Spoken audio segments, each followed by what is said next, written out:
Earlier today, Ryan Matthew Pearson, who used to write for LockerGnome.com, sent me a link to an article that was published in 2012, and it was specifically calling out anybody who would name their child something that was different from any kind of mainstream name, and I took big issue with it. I've been crafting an article. I'm not sure where it's going to be published, but I figured I'd read it to you. Cyberbullying is not okay. Bullying outright is not okay. I thought we had established this by now. I mean, if I decided that every person named Amanda was to be made fun of because of completely arbitrary reasons, say because it's not as popular of a name as somebody else's, you'd probably wonder if I was still in preschool. Even with a very popular name, one can be bullied not because of one's name, but because the bully exists and will find any way to attack people who they perceive as lesser for any random, often nonsensical reason.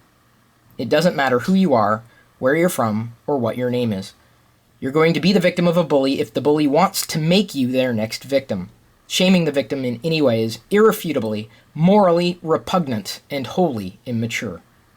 But someone named Amanda decided to do just that under the CNET banner in 2012, but that CNET continues to allow this piece to still exist is even more damning. As an adult, you're not rushing to the defense of quote-unquote helpless children who have names that are different from your own. You're enabling and accepting the type of behavior that is completely beneath your age bracket. My name is Chris, which is short for something else. And I can assure you, based on purely anecdotal evidence of having lived the last 40 years of life and meeting countless others named Chris or derivations of that this is a very popular appellation. Yet, despite having a common name, I was bullied. So again, it's not one's name that causes bullying, it's the bully that causes bullying.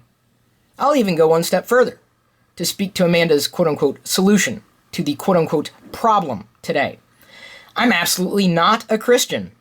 I might exhibit kind behaviors, which are the cornerstones of the various world religions, but I'm not religious, and I'm not looking to be. I'm generally unperturbed when Christianity is someone else's true, undeviated, private, personal path to salvation.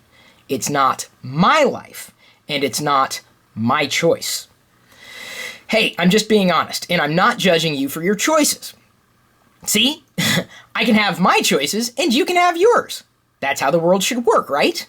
People who judge are bullies. By definition. If you choose to be a bully, that's your choice. But you also had a choice not to judge someone else, too. Victims don't have a choice. Giving any child a name that does not fit your definition of quote-unquote acceptable doesn't make them a victim outright. You've made them a victim by enforcing the belief that torment is to be expected based on their name alone, because, they were asking for it. It would certainly be my prerogative to change my name, but it's the name that my parents gave me, and it's now a part of my own identity, ironic though it may now be. I could have lobbied to have it changed from Chris to Chewbacca as a kid, and I still would have been bullied. More or less bullied is not the point here. It's that the bully is still the one who has the only problem, not the person who has a name that the bully doesn't like. How about we stop victim shaming, which is like blaming the glasses on someone's face for the verbal or physical brutality cast upon the person for wearing them, and we start pushing back against those who think they're somehow superior, simply because they, or anybody else without a degree of justifiable cause, ordained it. Make no mistake, I believe that verbal abuse is in many ways far more damaging than physical abuse. Just because a victim doesn't sport a black eye for deciding that they don't like sports, or because they're not as coordinated as others at sports, doesn't mean that they're okay. They're not okay because of the bully. Let me read that first sentence again. Make no mistake, I believe that verbal abuse is in many ways far more damaging than physical abuse. They're not okay because of the bully. They're not okay because they don't yet have the ability to stand up for themselves, and nobody is standing up for them. A bully can be a boy or a girl, a male or a female, a man or a woman, a relative or a stranger. A bully can be anyone, but the bully is always going to be the one who has the problem. Just because more people side with the bully doesn't make them correct or their actions justified. Personally, I'd rather have my child believe in herself than someone else's idea of who she is or who she should be. When she's old enough to be able to write articles for once respected publications, she'll know what she believes in, and not because her parents forced her to believe something that was merely more popular. I am proud to say that our daughter's name is Jedi, and had Amanda taken the time to look at the person beyond a name, the writer, who is evidently not a journalist, would have discovered that our daughter is bathed in love daily, exuding joy and kindness at even such a young age, having not yet been exposed to hatred or judgment. The Jedi Code is an amazing set of guidelines that provide meaning for those who really believe there needs to be a justification.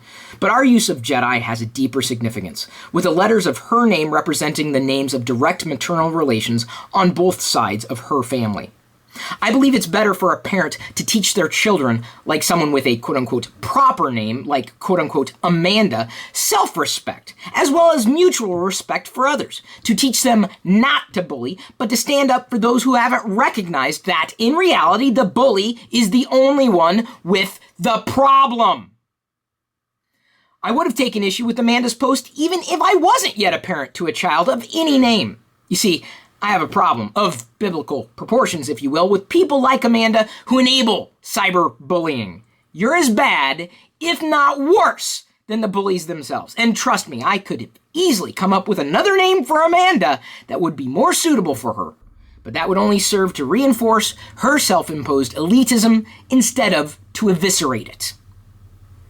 If, in the future, I ever did something to somebody else that would have been lumping me into the same group as this Amanda, I would hope that someone else would have called me out or will call me out on such behavior. If you are, or have ever been the victim of a bully at any point in your life, under any unprovoked circumstance, I need for you to know one thing. You are not alone. You are surrounded by people who have weathered through horrific situations despite having little to no support system. I am a witness, and I will always be your witness. You are not alone.